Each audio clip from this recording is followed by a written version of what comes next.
Okay, the place of the Baal Teshuva. So we're going to take a look at a couple of Gemaras, one in Menachos and one in Shabbos, that have a similar idea, and we'll go from there. But certainly, it's an interesting ride, I think. So the Gemara Menachos starts off, Amar Rav Ashi, Chazina lehu lesafri davkoni dvei Rav. So Rav Ashi says that there were these the people who wrote the books is the ones who were the Sofrim, but we're talking about, I think, writing Sfarim as opposed to writing mezuzahs and Sifrei Torah and that sort of thing. And they were very specific or very careful about how they wrote. Dechatri lehu lagagi deches v'talu le lakari dehe. So they would create this point, when you see the ches written like in the Sefer Torah, right? It comes to a point at the top, and the hay had a leg that was dangling. So chatri lehu lagage de ches klomer chehu beroma shalolam. The reason why it has that point, the ches has the point at the top, is to say that that Hashem lives in the elevations, the loftiness of the world. But talulei lakari de hay, and why is the leg of the hay dangling, disconnected? Kirabami ine Rav Yehuda Nisio Meravami.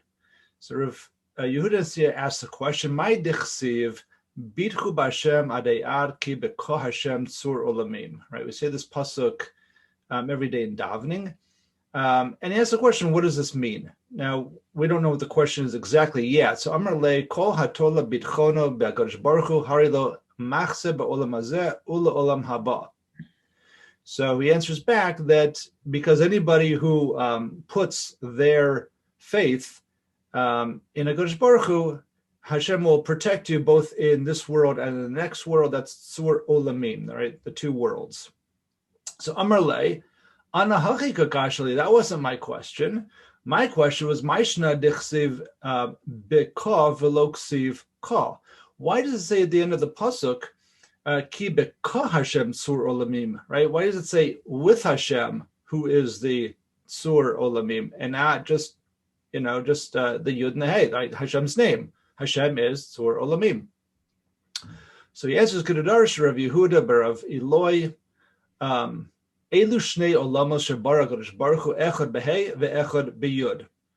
So this Maimer Chazal says that the two worlds were created, Olam Hazeh and Olam Haba, were created with the hey and one with the yud. Ve'enu yodea im ha'olam haba beyud ve'olam hazeh behei im ha'olam hazeh beyud ve'olam haba behei. But we don't know which one was created with the yud and which one with the hey. Kishu omer ela todos hashemayim v'haaretz behi baram.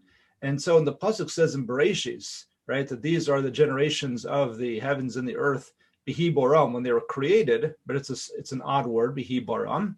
Al tikre bihi boram ela behei boram. So here we have a bit of a drash that what we can really say is that it's behei boram, that this world was created with the letter hey.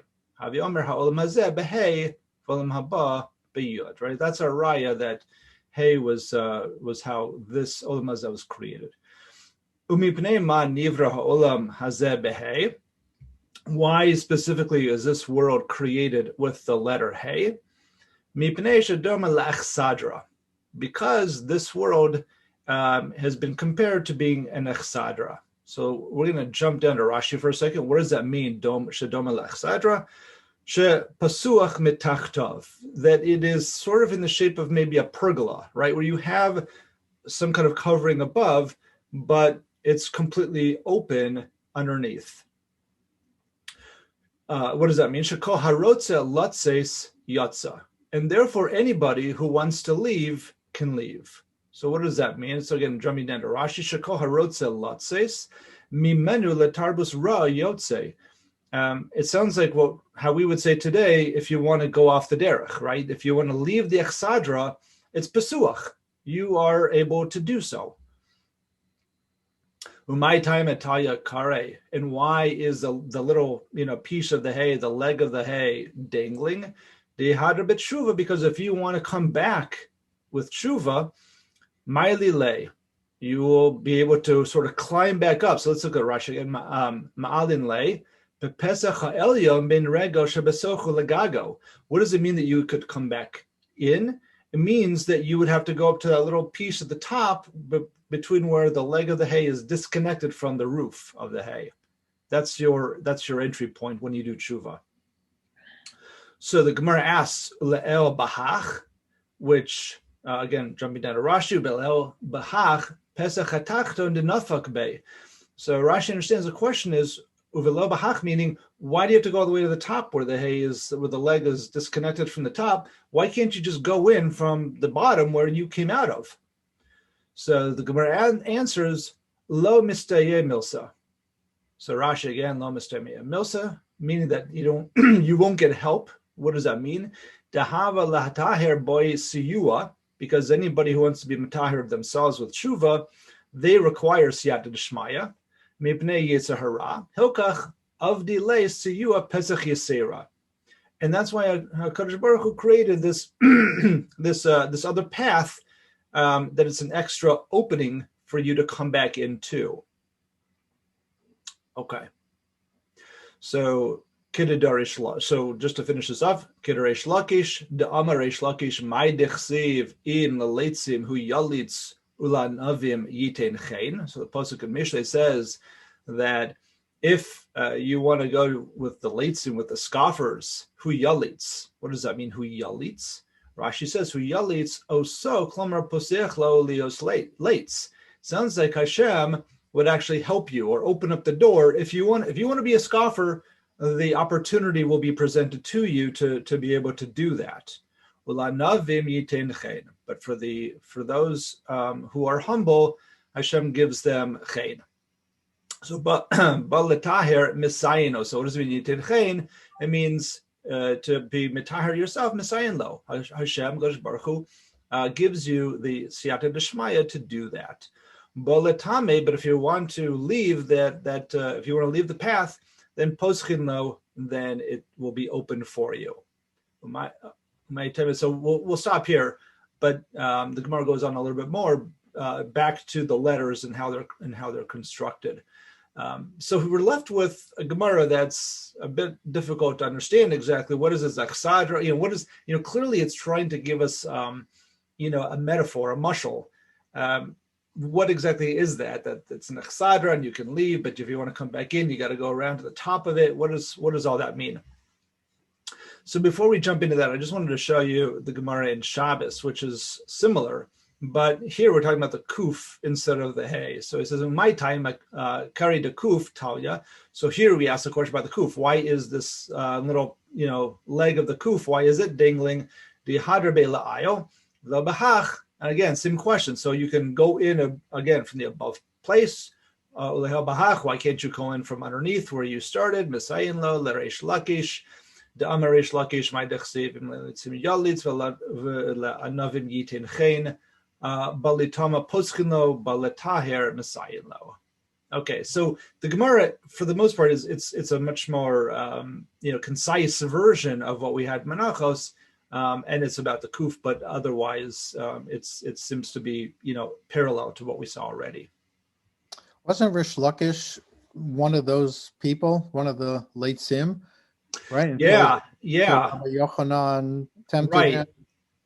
The famous Gemara of where he sees Rabbi Yochanan swimming down the river and he is able to bound across this river. He had such strength and zest and all of that, and Rav Yochanan says, somebody with your abilities should really devote your talents to HaKadosh Baruch Hu, to Torah, right? And Reish Lakish says somebody is, because Rav Yochanan was a very handsome man apparently, so he said somebody as beautiful you really should be a woman. Your beauty really is misplaced, as that you're a man.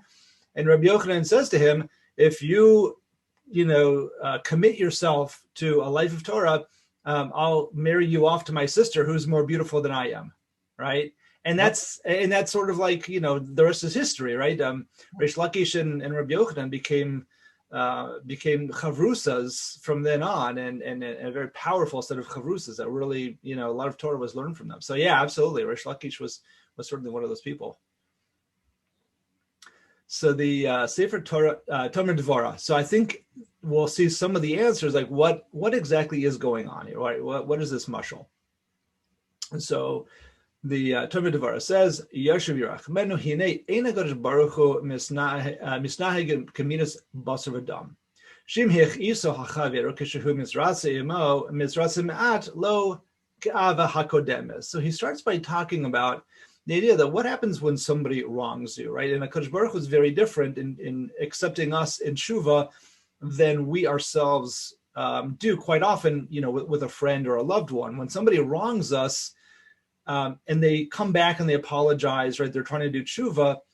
We are a little bit skittish with them, right? We're a little bit, typically speaking, we're a little worried, like skeptical, right? And little by little, we will accept them back, but it takes time and effort for that relationship to be healed. But he says, but when you are, do a chet to Hashem, you do Teshuva, malasu yoser gedola im HaKadosh Baruch Hu. Your standing with the HaKadosh Baruch Hu is actually at a loftier, at a higher level. Behind us, it says in the Gemara Brachos, "B'makom shebali tshuva omdim ein tzadikim gemorim yachol lamod." Right, the place of the Baal Tshuva stands. A tzaddik that didn't go through that same process cannot reach that point. So, which is a little bit of a difficult, concept to understand as well. Somebody who never made a mistake or didn't, have that. Why wouldn't they be able to achieve that level? But he says, "Vatam kedapirshi beperaka bona." Right. This is our Gemara. So the Tomer Devora quotes our Gemara. Be'inyan hey lama hi asuya ke'asadra shekol harotza latzes me'olamo iyatze. Right. So the Gemara said anybody who wants to leave this world, literally, again, go off the derech, is the world is open to you. Perish ha'olam nivra behei v'HaKadosh Baruch Hu bara ha'olam pasuach l'tzad hara v'hachet l'rvacha ein tzad she'ein chomer v'yetzer hara upagam kamin achsadra. And he says, and certainly we see this in our world today. Like there's no, I think it used to be a once upon a time that one could shelter themselves against the world around them. Today, for sure we see that there really is no, there's no hiding from the world around us. It's literally right outside our doorway. It's we're connected to it directly, right? So Eno Baal Gedarim Ella Pirsa Gedola Prutza Letzad Hara Letzad Mata Kol Mishir Letzeis Olamon Kama Pischin Lo Yifne Letzad Shlo Yimse Sadchet Va'avon Likanes Al Chitzonim. Right? There's no protections, is what he's driving at. It's like we said, it's like a pergola. This world, or where we are, is like a pergola. We are open on all four sides to the rest of the world. There is no wall to hide behind. There's no anything. Anybody who wants to leave the Derech HaTorah, it's sort of wide open for one to do so. But it's open from the top. Again, that little space at the top of the hay where the leg dangles. That little opening is meant for anybody who wants to do Teshuva, that you will be accepted. But the Gemara asks, why can't you go in through the same way that you exited, right, through the Exadra? So the Gemara says, no, you won't have siyata d'shmaya if you try to do that. So Ratzu b'zeh shahasha b'tshuva lo yaspik lo shahaya nigdar ba'avon kegeder hatzadikim.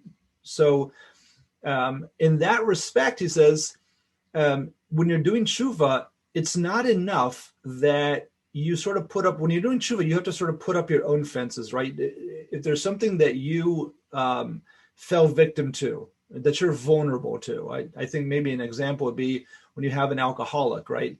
When somebody has actually gone down the path of true alcoholism, it's not like they're able to say, you know what, I'm only going to have one drink, right? I'll have one drink tonight and I'll stop. Because the problem is that once you've gone down that path, one drink leads directly to you really, sort of devolving right back to where you were before. So I think that's sort of the mashal that, or the example that he's giving, is that for those people who have not fallen and are not vulnerable to what you fell to, they have maybe a little bit of a fence around themselves that they create. They sort of distance themselves from certain things, and that's enough for them. But once you've fallen, you can't. You have to have even more gedarim. You have to really distance yourself and put up better protections for yourself.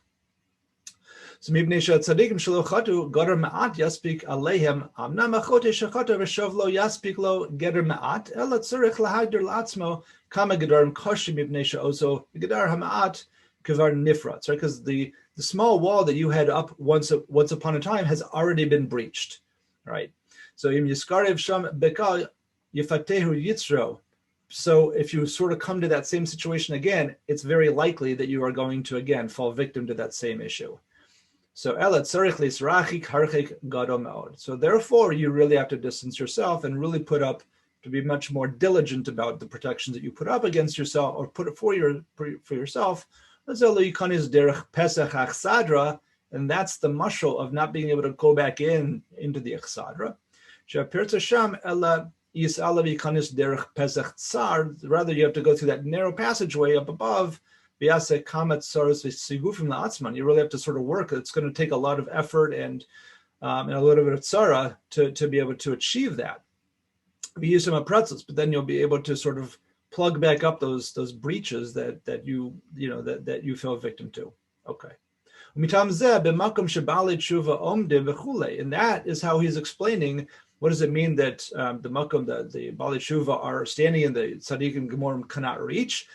It seems like what he's saying is that it's because it's almost, sort of the metzius of the situation, not necessarily anything that's sort of talking about the mala of the person who does tshuva, but it's just more the metzius of once you go through that process of tshuva, it's simply something that a tzaddik, meaning that somebody who hasn't gone through that same nisayon, they won't have to have dealt with that. They're in a different spot, and you have actually worked on yourself much more, and you're standing in a loftier spot, at least, legabe that nisayon itself. So it says, right? You won't be able to go back into the Echsadra. Ela nitzdaru va'alu derech pesach ha'elyon sifu atzma v'nivdalu min hachet yoser v'yoser min hatzadikim nekach alav v'amdu b'madrega hey heicha chamishi shebegan eden dahainu gag ha'hei. Right now he's sort of alluding to other ideas, but you're coming into this loftier level again based on the work that you have to do on yourself as part of the tshuva process. Tzadikim, but the tzadikim who are in the Pesach, they require less of that sort of protections, and they're in a different spot. Tzadikim Pesach hey bechnias achsadra lazer kasher ha'adam yaset tshuva dahainu tarshuv Hashem al makoma v'yachzer HaKadosh Baruch Hu shchinaso alav einu shav ke'ahava rishona bilvad ele yoser v'yoser. And he says this is the idea of tshuva, is that when you're going through the process of tshuva and you are returning to Hashem, you're actually returning to Hashem with a greater love that Hashem is increasing to you. Right? That's the idea of this mala that you sort of that you've elevated yourself. V'hainu yeshuv yirachamenu, that when we do tshuva, that Hashem has mercy on us. Sheyosef rachim l'Yisrael v'skanim v'karvim yoser, and you actually get closer to HaKadosh Baruch Hu through this tshuva process. Again, that's part of the mashal of having to ascend and get in through that narrow space in the hay. V'kacha adam. So pause for a second here. So what he's, I think, really showing us is that on the one hand, clearly we don't want to put ourselves in a position where we're going to fail, but anytime that we do, and clearly there's nobody, the Chazal tells us there's nobody who lives in the world who hasn't failed in some way. So we all have this ability to do tshuva and to actually get through that process to get closer to Hashem. But then he says, "V'kacha adam tzarich lehisnaheg im chaveru lo hiye noter eva mikas hakodem ella keshiyira shachaver mevakesh avoso yiye lo b'madregas rachim v'ava yoser v'yoser mikodem."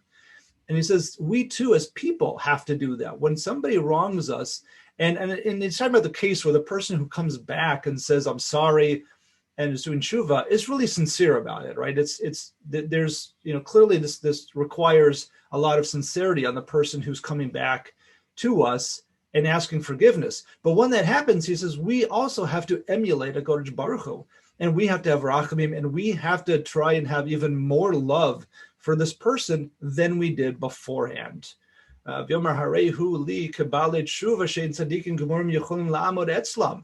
this person is like a Baal Teshuva that a complete tzaddik cannot stand where this person's standing.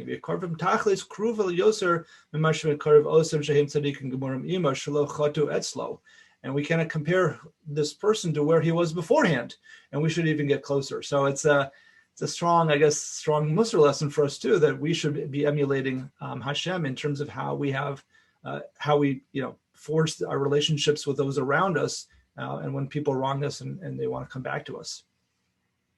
So that's the Talmud Dvora, and his explanation as to what the Zaksadra and the Hay. I just wanted to, I think we've got a few more minutes. We'll look at Rav Yerucham, and he has he goes in a similar direction to the Talmud Dvora, but he asks a question on the Gemara, really trying to understand what was the Havamim in the Gemara. So let's take a look at this. So he says, Al derech zeh tzrichim lavin. Again, he's quoting our Gemara. Mipnei ma nivra holam hazeh behei mipnei shadom lachsadra shekol haroz latzes yatsa umali haisa zos bria latzes lo haisa shum efsharus latzes. But first thing he says is that if Hashem hadn't created the world in this respect, there would have been no possibility to leave, meaning to go off the derech. Hine polei emes shepulasam emes lo yeshnu as tafkidam. And he talks about the polei emes. I think what he means is that those are like, for instance, maybe malachim. They are polei emes. They have no free choice. They only do what their tafkid is, that whatever it is Hashem created them to perform, that's what they do, and they don't change. They don't even have the ability, the capability to change. Is it possible for the land around us to change its dimensions? Like you can't change. It is what it is. So lo yatzes haaretz me'olama ki lav teitze v'adam bacher hayitzira bechir yitzira chelek eloka mimal. But what about us as people? We were created in the image of Hashem, right? We are We are lofty creatures ourselves. And this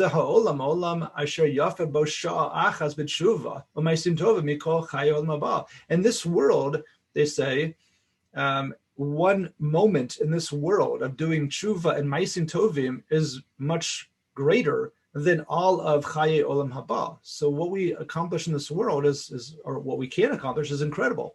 So Roa Pnei Shechina, we can actually see and touch the divine. Ki Ikar Shechina b'tachtonim. Right, because HaKadosh Baruch Hu is manifest even in our world. Hu Or Hagadol Hamechag Gilgo Chamahu Hamakif Mesofa Olam Vatsofo Kikulo Kodesh Kadashim Hu Ha'adam Hu Ha'olam Be'emes Ki Hainu Hach Hine Ech Ze Shaykh Sheyatza Adam Olam Shalmo. So what he's sort of setting up here is this question. So if this is all true, how is it that we could ever leave the Echsadra, right? I mean, how is it pasuach? How is it a pergola if we are God's creatures? We should, we have the ability to touch the divine, the lofty. How would we ever go off the derech? Right? Where would we go? But he says, we see like by a law, by lo tase, it says lo tucha, you cannot eat in this case. So it doesn't mean physically, though. What it means, it's not that we can't do it, it's that it's not shaykh for us. It's not roy for us to do that. Right? We have our mission. We have a mission that we can choose Kedusha, but the ability for us to choose wrongly is there, right? And he quotes the idea that the separation between Gehenna and Gan Eden is as small or as narrow as the thread of a hair's breadth. right? So it's sometimes hard to tell. So gam mitoch hamal la'atzma yatzer letachios ki kain hu sod habria. Okay, so he's now painting the picture of us for how we can imagine how this is possible, that we could actually go off the derech. But then it says Vishem lahalanu my taima taya kare. So why is the leg dangling? So the Gemara answers that if you do tshuva, you can go back up to the top. Okay, so he quoting the rest of the Gemara, but he says, but he's now questioning the Gemara's Havamina at this stage, which is the Gemara asks, why can't you just go back into the Achsadra the way that you came out? So he says, what's the question here? He says, Imla Mashal, Kina Taiva Vakovarot Siuhu Min Haolam. He quotes the Mishnah Avos that says that jealousy and desire and honor are the things that take us out of the world. So so if Kina Taiva or Kavod took us out of the Echsadra, how would we follow that same path back in? Like, how would that even work? How would you follow that kina back into the Echsadra or that Taiva or that Kavod? Like, what was the Havamina is what he's asking. So imhein devarim agarmin, let's say echheim atzvan you mevidim osu lachai olam haba. And to say it more specifically, if something is what caused you to leave the world, to go off the path in the first place, how could that ever bring you back to Chayei Olam Haba? It just doesn't make any sense. So he says, Ech zeh ki derech shel yitzia yihiyeh derech shel knisa. Ella, heim advar asher dibarnu, amnam kein. So now he's going to explain it. Ki hi plia gedola, aval kein hu sod hadavar. It is a wonder, and it is something that is one of the sodos of the world, the hidden ideas of the world. A very deep idea. Ein bein Gehenim lagan Eden ela kechut hasari. Says again, right? The boundary between Gehenim and Gan Eden is like a hair's breadth. So hasod hagado hu ki ba'oso derech mamish bayotzim bayecholim lachzor likanes. It is possible to follow that same path back in. Lahavin hari zed derech latseis. Lahavin he gufa he derech gamkin lachzor. Why couldn't you? Well, you can't because you don't get siyata d'shmaya. In other words, you absolutely should be able to follow the same path that you left with to go back in. Why can't you? It's only because you're not going to have siyata d'shmaya. Hashem won't permit it. You have to go around and work at it. This, if it weren't for that problem, this would be the path to take. The path you took to go out should be your path to come back in. So let's take an example. He says, Hine Gaiva, Halozuhi Gehenim, right?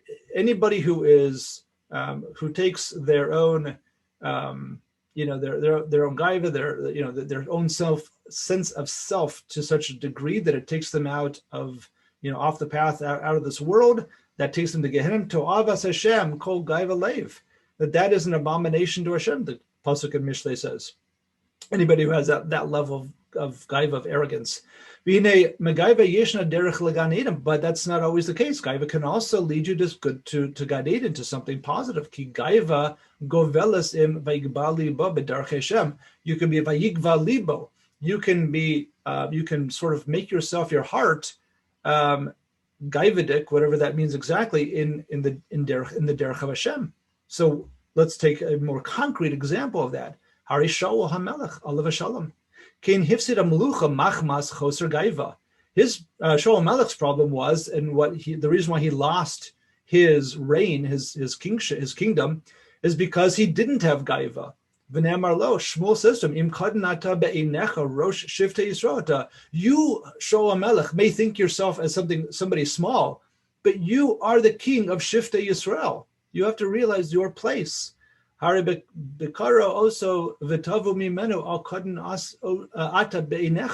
can't consider yourself small. For Shaul HaMelech to be an anav was not appropriate. He should have realized that he is the king and he cannot just bow to the will of the people, which is ultimately what led to him losing his reign. So for him, Gaiva was something that he needed in order to do the will of Hashem. So it says, Gam kina taiva v'kavod b'kedusha matzino. We see all three elements in a way of kedusha as well. V'chein hu akla b'kol davar katzer shel gan eden govel im gehenim. And this is how he's driving the point home, is that the edge of Gan Eden is the boundary for Gehenna. In other words, yes, in the case of Shaul Melech, the fact that he took Gaiva to the extreme and was too much of an anav, that's what led him to a bad place, right? To not doing the will of Hashem. He didn't do the will of Hashem in 2 or 3 different places, the Gemara tells us. So it's very easy to take something and sort of go too far down that path, and you end up it's what we call in English, right, a slippery slope, right? And he says, Hayotzi mizeh lemaisahu ad kama she'efshar tzarich ha'adam liyizar larutz lebal yamod liyad hagvul. So just to finish up, because it's 1 o'clock, what he's saying is that this is why we have to be very careful about, and we talk about things like a slippery slope, and we talk about the idea of the harchakos, that the rabbis put up all of these fences for us, but there's a reason for that, because it's really dangerous to get anywhere near the edge, because when you get near the edge, you can easily fall down or fall through. So that is Rabbi Yerucham in understanding what was the question in the Gemara in the first place, and understanding that really you could do tshuva through the Echsadra, but it's just that HaKadosh Baruch Hu said, no, you have to go around. This is the path you have to take if you want to do tshuva.